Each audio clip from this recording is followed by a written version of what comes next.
So I have Andre Japamesa. He's a Member of Parliament for Sekendi, but also a legal practitioner. Thanks for joining me, Andrew. It's always a pleasure to be with you, Roland. Well, thank you very much. Yeah, and of course, good morning to my colleague and yesterday, we said that apparently he was billed to come, but he didn't know anything about it, so we apologize for that. That was a Monday. Yes, sir. Oh, that was a Monday. Monday morning, yeah. Monday. Okay.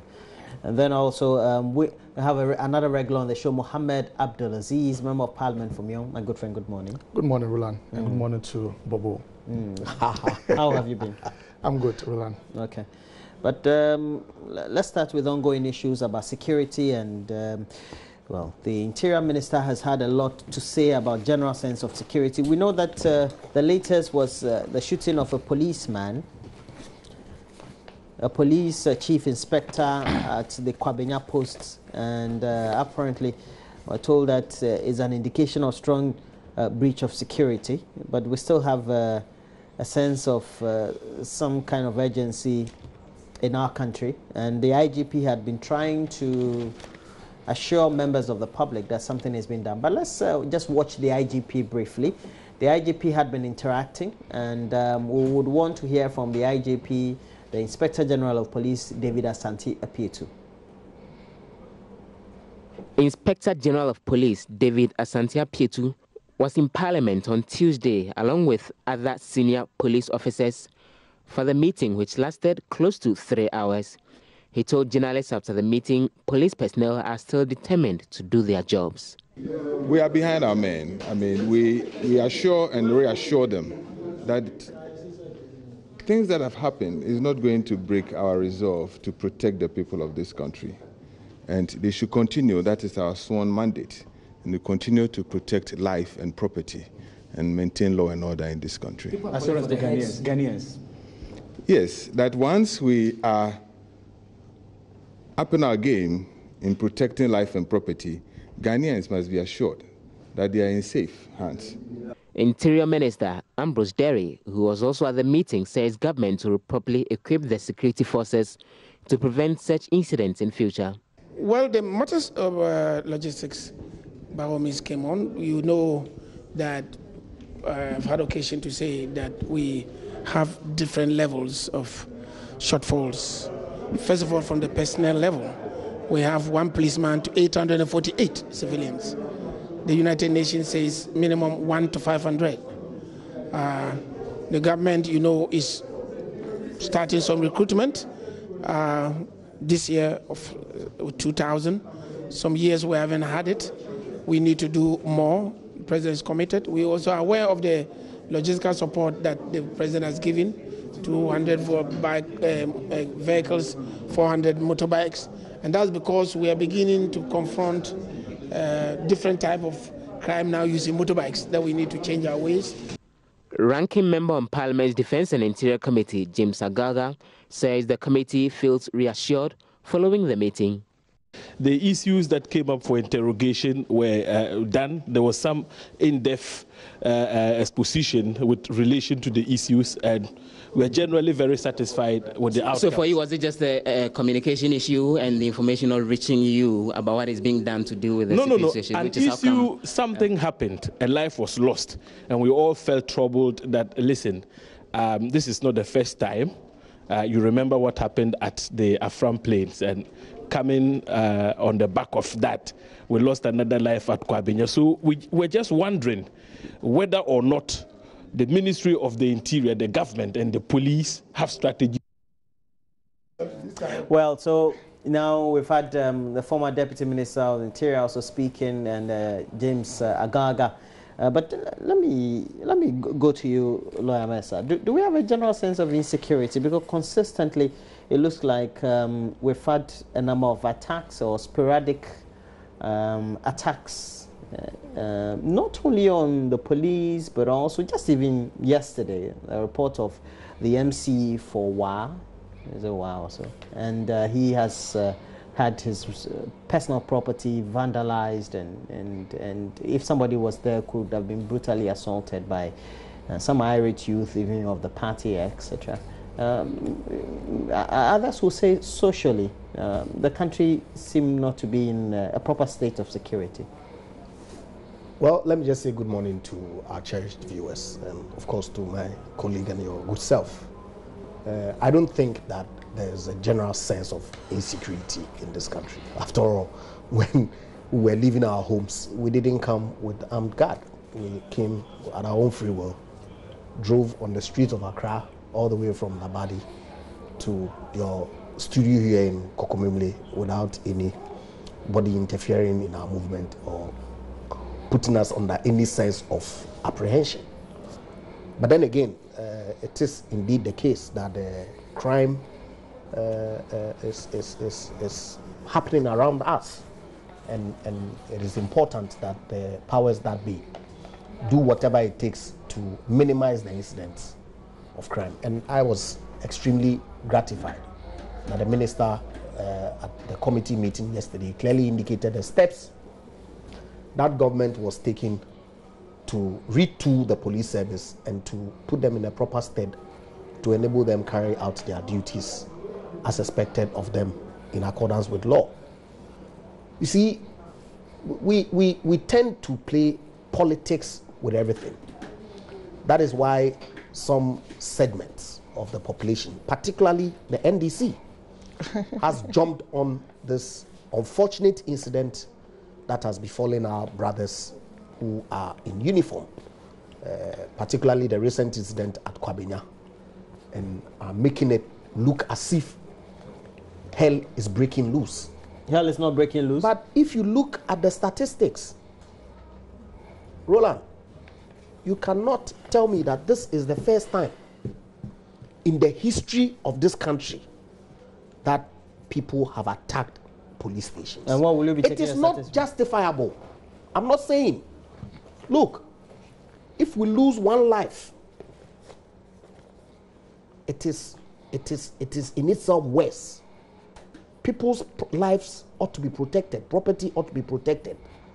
But when you create an impression that some incident of crime that is happening now has led to a heightened sense of insecurity in this country, then we are compelled to draw instances that happened during the time that you were in government and to then ask whether those situations also created a sense of insecurity in this country. So you are doing equalization? I'm not doing equalization. But that's what you're doing? Not at all.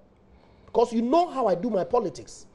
And I always insist that it is not good for us to politicize every issue that comes about in this country. Because, look, I expect the opposition, rather than to create the impression that the attack on the police has led to some sense of insecurity in this country, to rather sit like they did at the committee level yesterday, and you heard James Agaga, who is a very good friend of mine, clearly amplifying his satisfaction with the responses and the steps that government is taking to, as it were, resolve some of these problems. My expectation will be for them to bring suggestions as to how we can improve the systemic problems that the police service, because for me it doesn't make sense how one police officer can man a police station overnight with people who have been remanded in prison custody at a police station, particularly when we know that armed gangs operate across the country. In 2013, people attacked police stations. Armed robbers attacked police. Same with 2004. In fact, it's year on year. And we as a country ought to find solutions to this problem. And I'm happy, like I said, that clearly government is responding by providing the needed tools and equipment that will enable our police people to perform so that we all can live in a harmonious environment. But if you want to play politics with it, then you leave us with no choice than to bring instances during the time that you govern this country to point out that it is not the case that attacks on police station today has all of a sudden generated a sense of insecurity. Can you apprise us of some figures? I will apprise you of figures. Look, in 2013, there were 13 incidents of attacks on police personnel, in fact, killing. In 2014, there were 11 In 2015, there were 7. In 2016, there were 6. In 2017, there were 7. And in 2018, 4 incidents have happened. I'm not saying that any of these is justifiable. It is unfortunate. But if you look at the statistics of the police people who were killed in the line of duty, some by armed gang, during their watch, and those situations did not create a sense of insecurity in this country, how can you say that the incidents that have happened in 2017 and 2018 have now all of a sudden created a sort of insecurity? Except when you want to play politics with it. That is the point that I want to draw.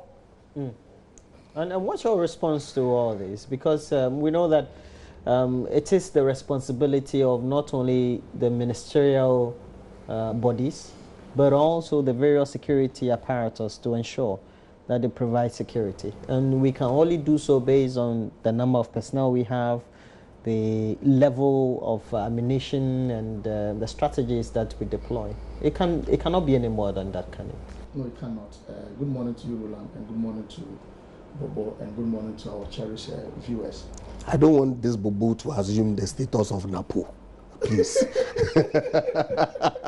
Noted. Honorable Martin Okuprempe's name has noted. become Napo in the public space. And you don't want the Bobo. Noted. No. Well, the issue of security is of concern to all of us. And we must all admit that there is some general sense of insecurity around the country. You may want to deny that simply because of political reasons, but it is a fact that the ordinary Ghanaian walking on the streets of Accra would admit that there is a general sense of insecurity, and that has brought the topic into the front burner for discussions. You cannot run away from on the streets of Accra. Exactly. What I would also want to put on record is that we cannot politicize such issues. Such issues must not be politicized. I have seen an attempt by my colleague here to do some equalization and referring you to what may have happened in 2013, 2014, 2015, and maybe 2016 under the watch of the NDC. What he failed to tell us is the source of the information. You see, you don't just bring numbers that are on MPP WhatsApp platforms onto the public discussion. No, this has been published by the Finder, and the Finder is taking its source from the Ghana Police Service. I wish we had referred with specific dates. It's a data and locations. Data compiled by the Ghana Police Service. Okay, but let's continue. Let's continue. That you don't bring us numbers that are making rounds within the circles of the social media, within the MPP social media groups. You think that what he did? Chain them out to the public. Okay. Without any basis. I could read the entire story, but it would take our time. Oh, I would not want to. I would not want to go that way. But you see, I must also admit that we've had challenges in respect of our security as a country, not just under President Akufo-Addo. Thank you. It has been with us. What is also instructive to note is that what we are recording today is unprecedented. The levels of crime and vandalism that we are recording today is unprecedented, and that's why we are all worried. In fact, it all started on the very day that His Excellency the President was sworn in. The usual script. For the first time, well, whether it's the usual script or not, you must be able to provide contrary evidence. Of the attack on Bruce. I'm not heckling you. That's what you're doing. That is their script. Follow them. Did that happen or not? Listen to all of the NDC people who speak on media platforms. That's what you're doing. You're heckling him. Please let him make his speech. That's the script. It is not about... He waited for count all these instances and draw parallels. Okay, so you're saying they're taking it from NDC platforms. Honorable. The script. You see, whether it is a script or not, the question is whether it happened or not, that on the very day that His Excellency the President was sworn in and he attended office. He was sworn in on Saturday, I guess, yes, and attended office on Monday. That was his first day in office. An MPP hooligan physically assaulted a senior police officer, ACP Nanka Bruce. What has that got to do with the attack on police personnel at Kwabenya? Was that gentleman attacked at the Flagstaff House a militiaman? He was a police officer in uniform. In fact, a senior police officer. So you are saying that's indicative? I am telling you when it all started that. Look, I just told you that what we are recording today is didn't start in unprecedented. 2013. Tell me if you are aware of any attack on a security officer at the Flagstaff House since the days of President Rawlings, right from the castle to the Flagstaff House. It's unprecedented. It happened under your watch, under the very nose of your And the reason why you're citing these incidents. Look, I'm just telling you that what is happening today is unprecedented. We are talking about the attack on the regional security coordinator in the Ashanti region. We are talking of a situation. Did they happen or not? It did happen. And so what's your problem? But what is the correlation? I am proving to you that is the situation that we have to address. Honorable. Take That's it why easy. I said When it's you're on the politics floor, that they want to play when with the you issues. were But these were are you not critical playing matters. politics when you refer to issues that happened in 2013, So you are 2014, equalizing. 2015? That's the Take thing. it easy. We are looking at current issues. So let us proceed. I'm here to do politics. When you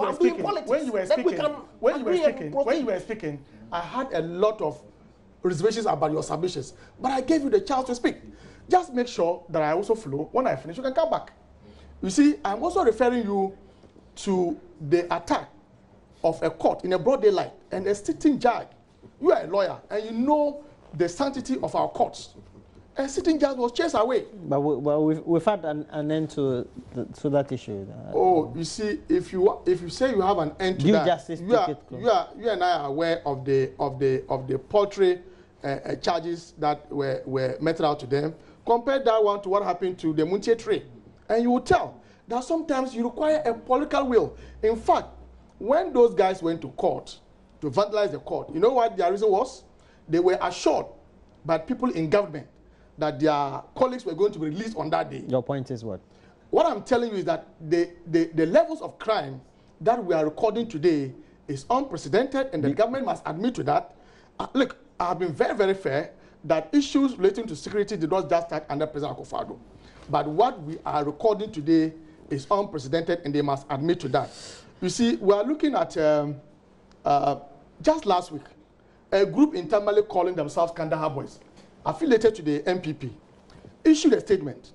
And in that statement, they stated clearly that their members could do anything apart from robbery, and that they had the protection of the political class, and that they were immune from arrest. President Akufo-Addo himself has admitted that these boys are these invisible forces, Kandahar Boys, what are they? You have Bulgar Bulldogs. These are all affiliates of the NPP. Making your statement, you want him to... Oh, he should help me since those groups belong to their political party. Please continue. All that I'm saying is that, look, we must stop the politics. The basic function of a government is to protect lives and properties. As for the one district, one factory, one dam, one village, those are additives. The useless government cry everywhere in the world. The most useless government that you can ever get is what? Across the globe should be able to maintain security and protect lives and properties. The NPP government is not able this is what they have failed to do. They have failed to do that. But you see, what I would recommend for all of us as a country is to look today. If I don't know if my brother and colleague would be kind enough to admit, there is some recruitment process going on in the police. You are a media man. I would want you to go and dig further on it.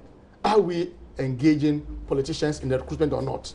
Why? Are people asked to submit names or not? You see, even the recruitment of the Ghana police today, you say it's been politicized. You claim that it's been politicized. That people are now submitting names from party offices, from caucuses, and that is worrying. Okay. Once we talk about the retooling, the retraining of our officers, we must also be interested in depoliticizing the Ghana Police Administration.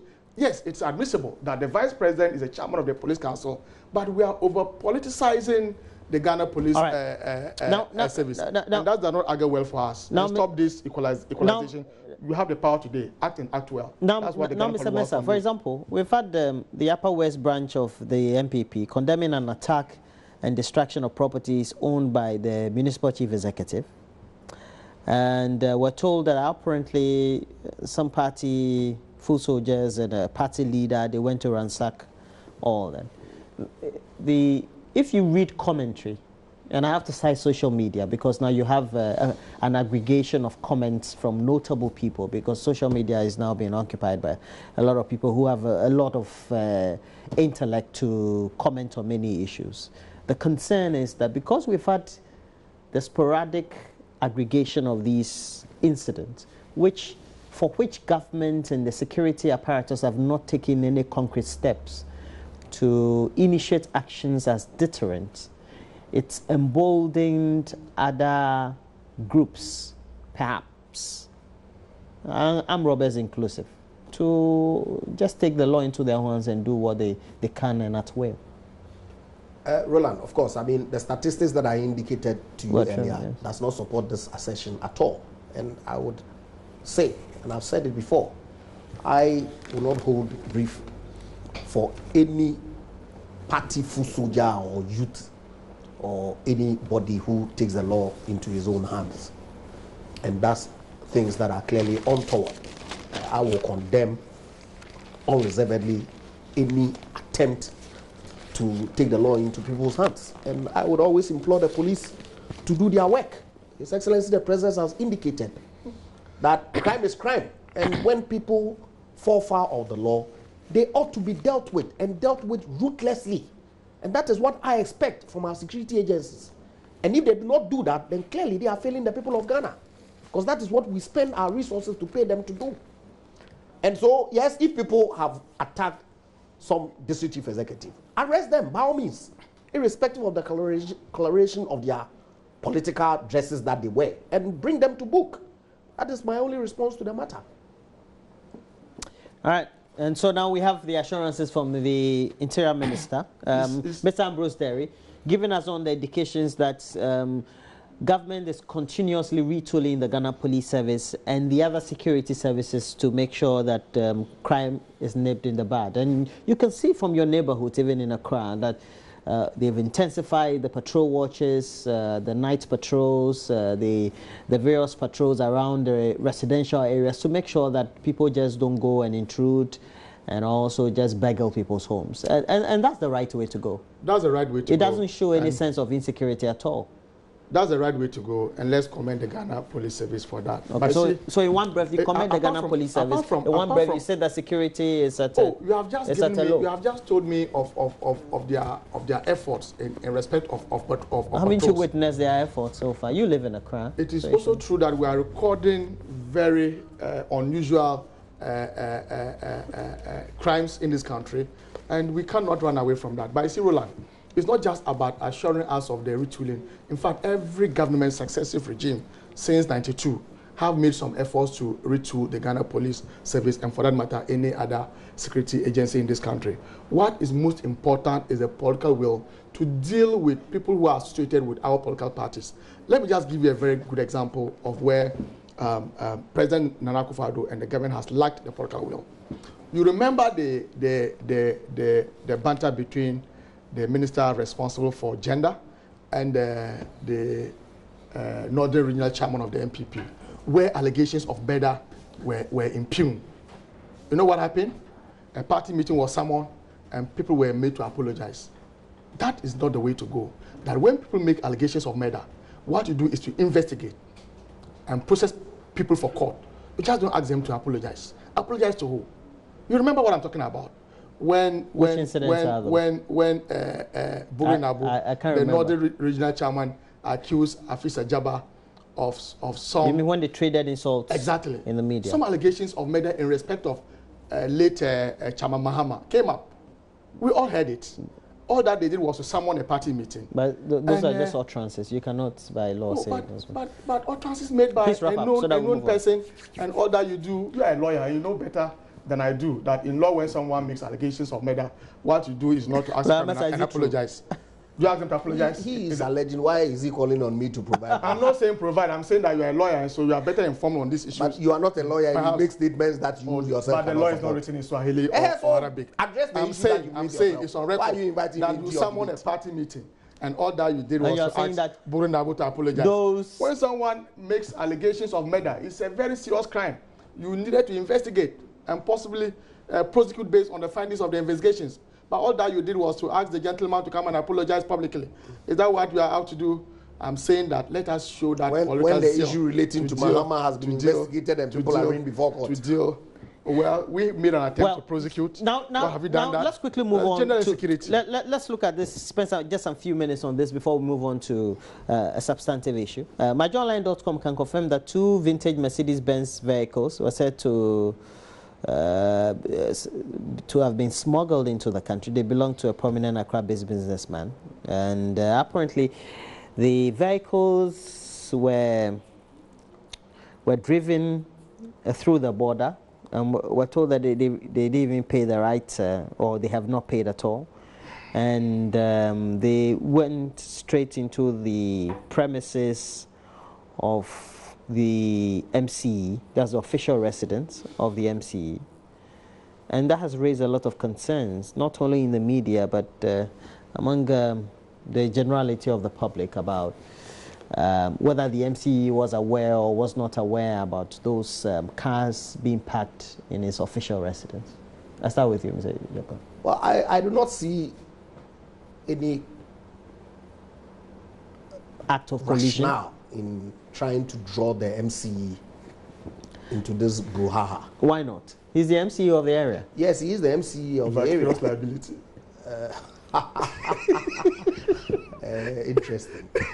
But if you listen to the entire story, I mean, this MCE in the first place does not even reside at the bungalow. The bungalow is apparently under renovation. He doesn't live there. It's in the custody of a contractor who is working there. He gets a call from the security personnel there that some people have driven some vehicles here, and they tried to prevent them, but they insisted and parked the vehicles in the compound.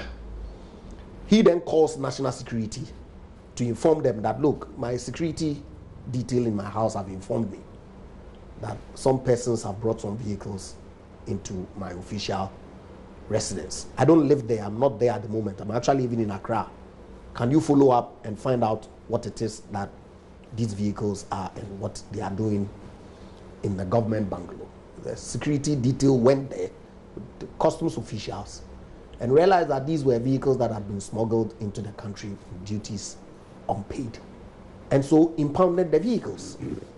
So I would have thought that we would rather commend the DCE for inviting the appropriate state agencies to, as it were, take custody of the vehicle to ensure that the state generates the adequate revenue that is it is entitled from there. And that his actions were commendable. Absolutely. And particularly when the owner of the vehicle, I hear, has come out to say that, look, I imported these vehicles, gave it to an agent to go through the clearing processes. And maybe the agent wanted to make some quick buck on the side, decided to smuggle the vehicles through some other means and found his way into the compound of the DC. And I believe that the investigations are ongoing. The vehicle has been impounded. But then again, where is the issue? But here that they will play politics into it, by all means. Because you saw him shaking his head. But the story is out there in the public domain.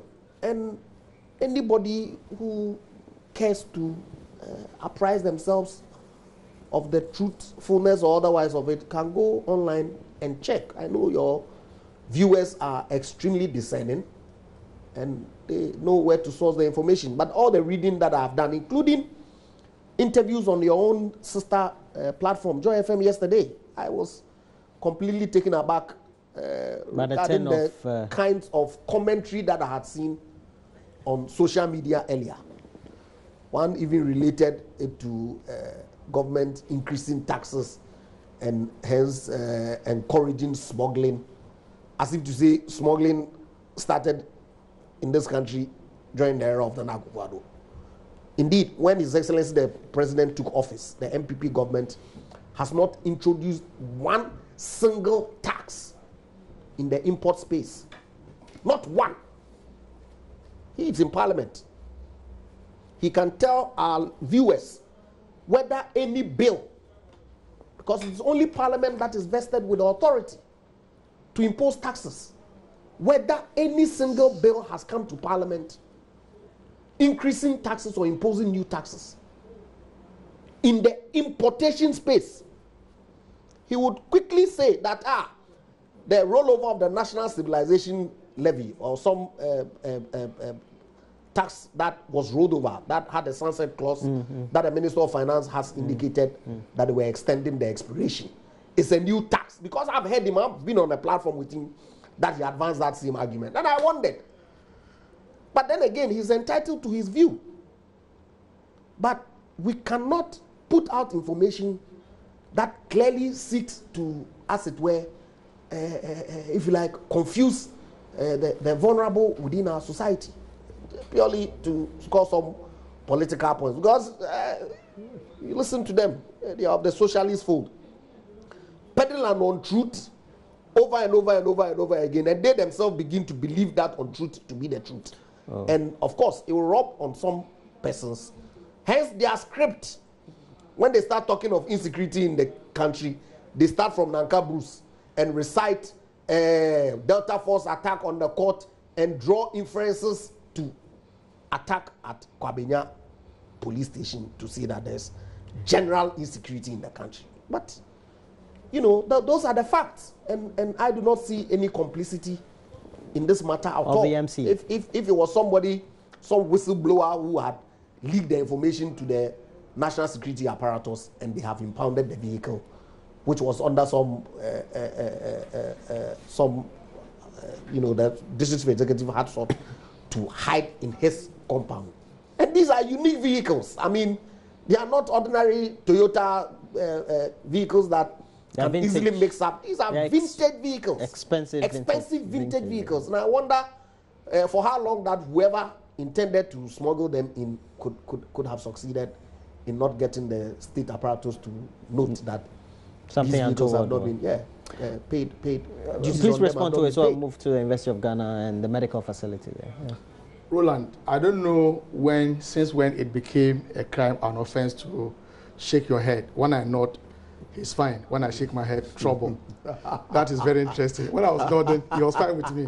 As soon as I shook my head, then, you see, on a more serious note, I have no problem with anybody, vintage. I'm not a fan of cars. I don't even know the models that much. But why? If someone, through his sweat, through a legitimate process, would even acquire a private jet, what's wrong with that? I don't have a problem with it. I don't know the businessman behind it, his political affiliation, I don't know. But what is worrying is that the story lacks coherence. In the words of Uncle Koko Bako, it lacks the finesse that it should come up with. That a vehicle is driven into the compound of an MCE. No one will just drive a vehicle into your compound when you have no connection with that person. I don't know. You mean whether you live there or not? Yes. No one will just drive a vehicle into your compound without any relationship of any sort. No less structured than the state's structure. I mean, it can happen. We are told he doesn't live there. You think it's no coincidence? No. I'm sure as we go, some fine details would come to bear on this story. They do. The story lacks some credibility. It doesn't gel. The chain is broken. I mean, no one would just drive a vehicle into the house of an MCA without his consent. You don't know him. I mean, he doesn't live there. You don't. I mean, he doesn't live there. The house is under renovation. No one would drive a vehicle of that class into a government facility, a property where he has no clue about. Is that the only property within that vicinity? Obviously, no. You see, it is too early in the day. We cannot impugn any wrongdoing against the MC or whoever. But I'm saying that let our security agencies investigate the matter. The story lacks some finesse. I don't want to believe the chain of the story. But as for these vehicles coming to Ghana through Togo, look, a lot of vehicles. I must tell you, I cannot tell you vehicle A, B, C, D. But we all pick some of these issues in conversations. Absolutely. That we have very loose borders and that people would want to pass their vehicles through that angle to avoid the payment of taxes. And that is bad, especially when we are dealing with shortages of revenue. The 2017 budget ran down by some 3 billion Ghana cedis, short of revenue. So I think that as a country, but exceeded the 2016 revenue target. You see, when issues of security came, all that we sought to do was to do equalization. They bring issues of tax, issues of people invading tax. You are in government, speak to it. It's about equalization. It's about politicizing the whole matter and preempting what I will say. That's not the way to go. I'm saying that let our security agencies go further on this story, find out who is culpable, and let's see how we'll deal with them after payment of those taxes. If there are some other punishment that we need to apply to them, let us do that. You see, because of this, our loose borders, we're not just talking about people invading tax with the importation of vehicles. The issue that we dealt with earlier, the security, because of our loose borders, small arms easily find their way into our country. And so we must be interested in policing our borders 24/7. It is not an issue for the MPP or the NDC. I agree with you. But I'm sure if this, you'd agree with me, why not? Yes, why not? Because I have just told you that it's not a matter for the NDC or the MPP. But we've had a small arms secretariat in this country I'm telling in you the that, past. So it tells you clearly that we have had issues with small this arms morning, over the years. I agree. You have demonstrated, because this is national you have demonstrated your competence in doing equalizations and over politicizing issues. But when I say invading of taxes and the smuggling in of small arms through our loose borders, is not just a matter for the MPP or the NDC. You are happy. That's what I expect from you, to speak the truth. You see, you don't expect me to come to the studios of Joy TV every morning to heap praises on your government. I haven't said I will speak to issues as they are. That is what we do as a responsible opposition. I am saying that it's a bad thing. Let our security agencies do a follow-up on this story. I cannot trust the chain of the story. I think something is missing, but I don't have any contrary evidence for now to what they have actually put out. Okay, so that doesn't make sense to me. So let's leave it at that then. And he talked about no tax being imposed. Council, myself and you are members of parliament, like rightly mentioned. The AU tax, the 0.5%. Is that a fresh tax on us? It's a fresh tax at the port. No, you challenge me on this side that since you assume power, you have not introduced a single tax at the port. I am telling you, I have done 0.5% AU tax at the port. True or false? Fresh tax, a tax that the NDC never contemplated about. You signed that convention. We are a member. Signed. Ghana is a member of AU. All right. I'm saying you brought a tax to Parliament. This is not. I just want you to admit that they introduced a tax of 0.5% on all imports, and also the tax that we extended. And that is coming to government revenue. Oh yes. The AU levy is going to the AU. You have found money. You have found money for AU. AU never asked you to impose any tax on imports. What are you talking about? They never asked you to impose any tax. Have you read the protocols that were agreed to import? I just responded 0.5% on import to fund. You read it? This has come here before, and then I have just responded to your challenge that you have imposed tax at the port, 0.5 AU tax. Mohammed, if I'm not being truthful, tell me on set. Mohammed, you are being truthful. Thank you very much. Then let's proceed. Mohammed. If I'm okay, but just a week or so ago, City FM, they did a photo story about the medical facility belonging to the medical facility at the University of Ghana, and they said that it was being left to rot, so to speak, not being used. Subsequently, we had the minister come to give a reaction and said the facility had not been completed, and that. But I know the former president, John Dramani Mahama, had inaugurated the facility prior to the 2016 general elections. So I was a bit baffled. But subsequently, we have a lot more. Just some few days ago, we had a deputy minister of health also come on live radio to say, or TV also, to say that a special purpose vehicle company that was supposed to run the facility in itself, based on some MOU with government, had as directors a former Deputy Minister of Health, Rojo Metununu, and a former Vice Chancellor of the University of Ghana, Professor Enes Aite. It sent a lot of minds wondering that what was happening was something untoward happening, etc. What's your take on it, coming from where you're coming from? 3 issues. Yes, sir. If you ask me clearly, one relates to the MOU. Yes, please. One relates to the issue about the special purpose vehicle.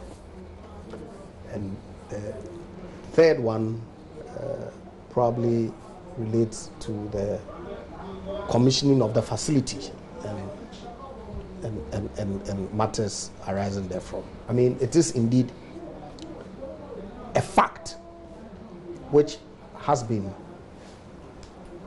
corroborated by the former Vice Chancellor that the facility was commissioned by the Commissioner General, the former President of the Republic, Mr. Mahama, on the 4th of January 2017, 3 days before he left office, when it was not complete. So that's the issue. And it is not, so it cannot be the case that some facility has been completed and this present government is allowing it to sit there and rot. Now, there was issue about people having registered the company in their names. As a lawyer, I mean, I think that assertion, based on the information that I've heard, merely being named as a first director of a company does not vest necessarily ownership to those persons. There's a clear distinction between shareholding and then directorship. You can be a director of a company and not have one single equity interest in the company. So I think that there's some confusion there, that maybe because the former Vice Chancellor and the Professor Lawson and Mr. Metil Nunu are named as directors of the company, it is being construed to mean that they own the company. I haven't seen the shareholding, but if it is the case that the shareholding is the University of Ghana and not these individuals, then clearly it cannot be the case that anybody has registered a company in their names. You see, for me, this is a very simple matter.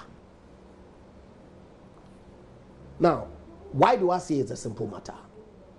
The crux of it is the purported MOU that was executed between the government, represented by the Ministry of Health, and the University of Ghana. That was done by the NDC administration, based on which the University of Ghana ostensibly took a decision to set up the SPV private company to manage the business or to manage the facility. Now, if a new government has been elected and having reviewed the documentation is of the view that, look, we cannot go per the route that is contained in the MOU, and so has made recommendations to Cabinet to approve a new direction for the management and operation of the facility, I fail to see why anybody will make an issue out of that. Because as far as I'm concerned, an MOU has no binding effect whatsoever. Emphasis on whatsoever. A memorandum of understanding is not a contract. It is not an agreement. It is a letter of intent. And so nobody can be bound by the terms of an MOU. So if the current minister is of the view that the arrangement as contained in the MOU is not acceptable, and he is going through the motions and is indicated that they have submitted a memo to Cabinet seeking for some approvals to be issued regarding funding for the completion of the project, the phase 1, which was not completed but was commissioned for political purposes. because Mr. Mahama wanted his name on it before he leaves office. Whether it was right or not is not for me to say. But the fact of the matter is that the project is not complete and so cannot be put to public use. And you're saying that should have been the response straight away? Absolutely. There's no issue.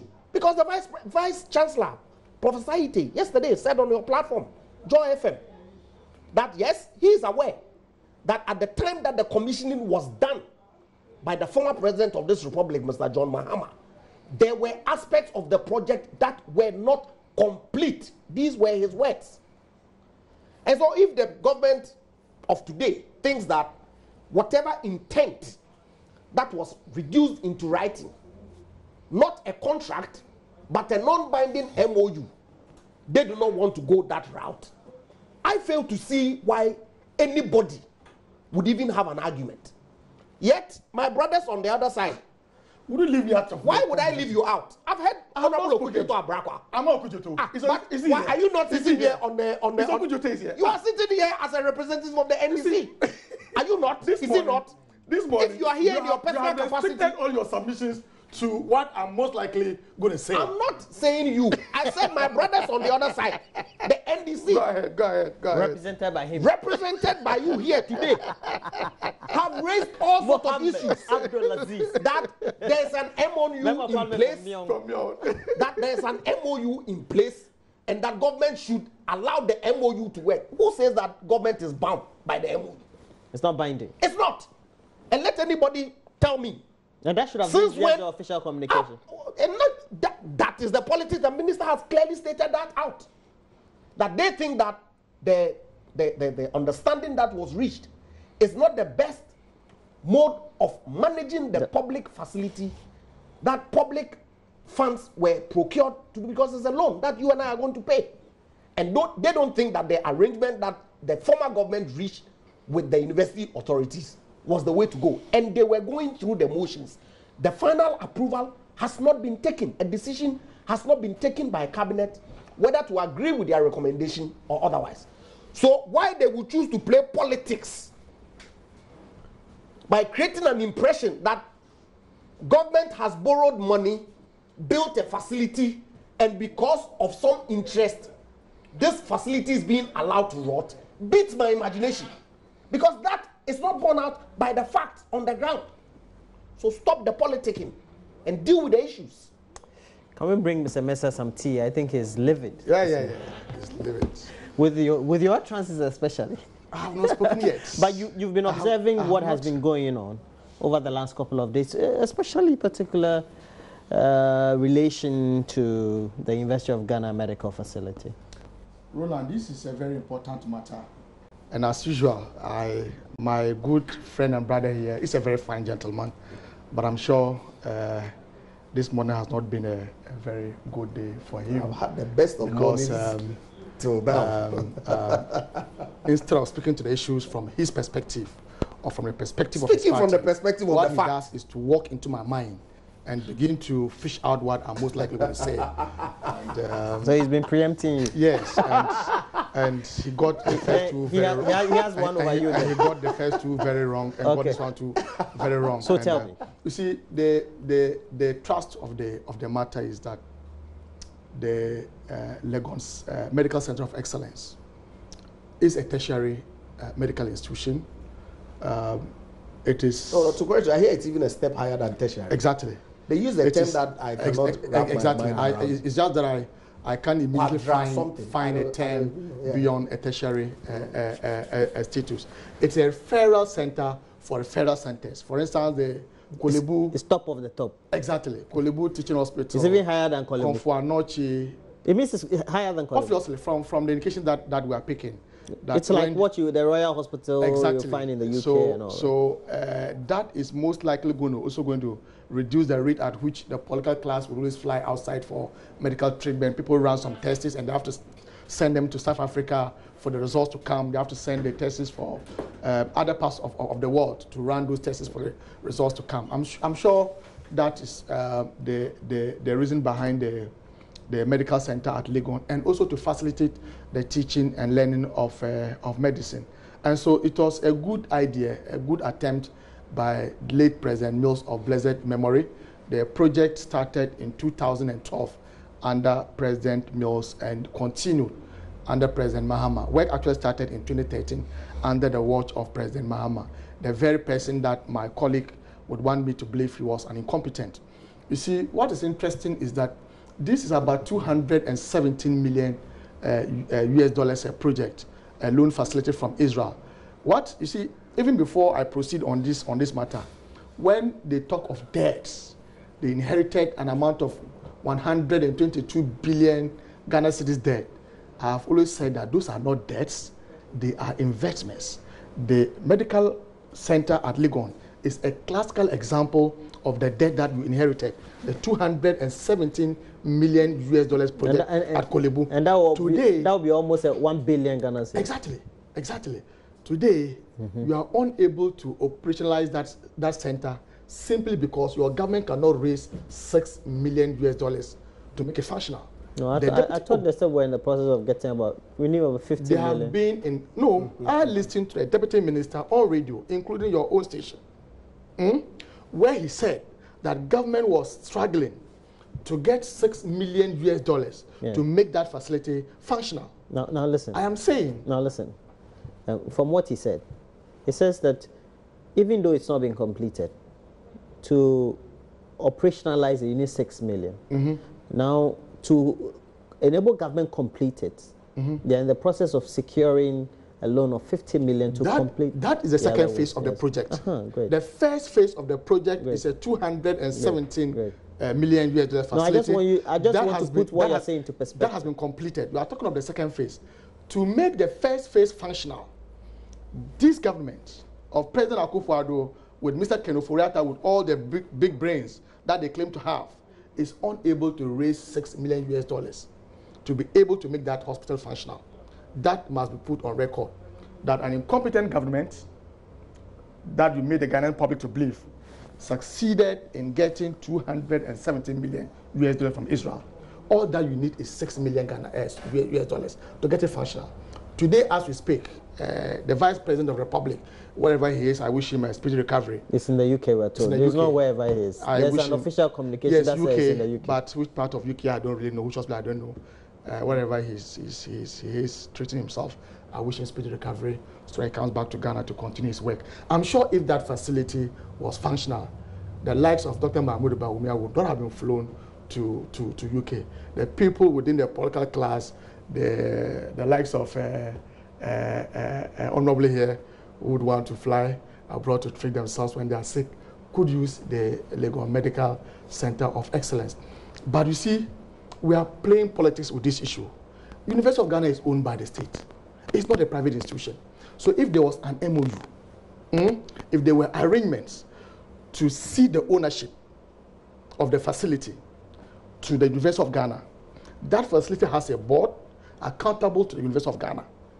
Government still owns the University of Ghana. What interest do you have in taking the hospital to the Ministry of Health? What concerns do you have with that? Our concern is that we should allow the status quo to remain unless they have cogent reasons why they want to take the facility back to the Ministry of Health. Mr. Abdulaziz, because that is part of the reason why. By inference, yes, or in reference to what you have said, then government, because the University of Ghana is a public facility or educational institution that is within the jurisdiction of government and its management and administration, also has a right to take a decision as to how the hospital runs. Oh, I am not saying that government has no right to do so. Great. But that's the problem. You see, my problem it's just is that you feel that it doesn't synchronize with the decision that was taken during the NDC. A decision was taken, an MOU was signed, and you are saying at the conception of the idea, at the start of construction to the end of the construction. Suddenly, you want to take it off. You have troubles with the University of Ghana. We are saying that don't allow the health of the people of Ghana to don't play with the lives of the people of Ghana just because of your partisan interest. The University of Ghana is still a state facility. What is the partisan interest in the matter? So what are you interested in taking that facility from the University of Ghana for? Now you are talking about Commissioner General. Commissioner General, if you want to know who is the Commissioner General in this country, who has not cut a sword for any single project in this country, is President Akufo-Addo. And you know why? Just last 2 weeks or so, the University of Mines and Technology, right? He went to commission that facility. That was commissioned earlier, and to rename it after George Grant. He didn't commission the facility. I was there. The water project. What did they made. No. Let's correct. He has asked me a question. You are not the host. What happened?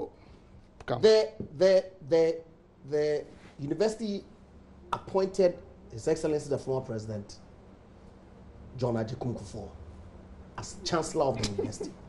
So there was an investiture, and the university had recommended to their council, and the council had approved the renaming of the university after George Grant. Grant. Absolutely. So His Excellency the President only did the renaming. That's all. So I am telling you. The facility. I am telling you, when you talk about Commissioner General, a facility that was built by President Mahama and commissioned by him, your Commissioner General has gone to rename it just after a stalwart of your party who had nothing to do with it. It's a stalwart of Ghana's political history. But from their tradition. But let's go beyond that. The water project, the FPSO John Ajikun Kufuor. If I want to give you the litany of projects, I can give you litany of projects that this president has gone to commission. That he has been. It's okay. I'm sure we spend the whole day here. Went to commission. That's the N1. Was he the one who cut the sword? What are you talking about? A litany of projects. Everybody has a litany of projects that they can sign. Hello. Has gone to commission, and yet your government had nothing to do with it. It's okay. You will know that he is the Commissioner General before we close. of our day. That name is stuck. Listen to this one before we close. I have a friend of mine who deals in hospital equipment, facilities, and they do big imports with his firm. He says that based on his experiences, some of the equipment and their warranties would have been expired. Yes. And but that's because of your recklessness. Because, so he said, so if they develop defects, it means that we would have to spend a lot more to either fix them or buy because now their warranties. Yeah. Well, I don't think so. Because as far as you don't think so. Do you know the warranties on the equipment? I do not know. But I've heard the minister say. He says that by industry practice by this time that the project hasn't been handed over. The former deputy minister hear the minister say under President Mills, Mr. Rojo Metonunu, am I right? Yes. Has spoken on that matter. He was there when the project started, and so he knows the warranty. His word is some of them have expired because of your reckless attitude. Even before the project was completed, the reckless attitude of was your not government completed, and you went to Akufo-Addo. commission it. It's not recklessness. I'm saying that the warranty on some of the equipments have expired because you want to take ownership. Mohammed Abdul Aziz is a member of parliament from Myong. Thanks for joining me. Thank you, Roland. Mohammed. Okay. And then also Andrew Ejapa Mesa is a lawyer, but also member of parliament for Sekendi. Thanks for joining me. Thank you. You should add mischievous to his name. Mischievous Mohammed. So he's that's what we think. mischievous Mohammed. That's what we think. Abdul Aziz. That's what we think.